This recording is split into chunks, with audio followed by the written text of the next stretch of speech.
radan ajassa 48.39 ja minunan verran tulee sieltä. Ei kai tossa hirveästi väliä sen ehtimisen kanssa, että pihalle puolella.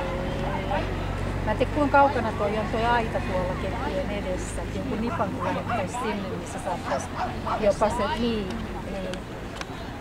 Ootko saattais keppien jälkeen vetää sen hypyn siitä suoraan? No sitä myös tarkoitan.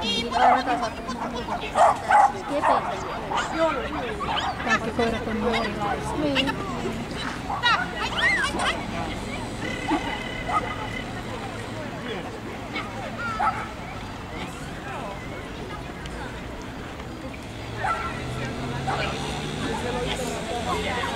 Niillä on tosta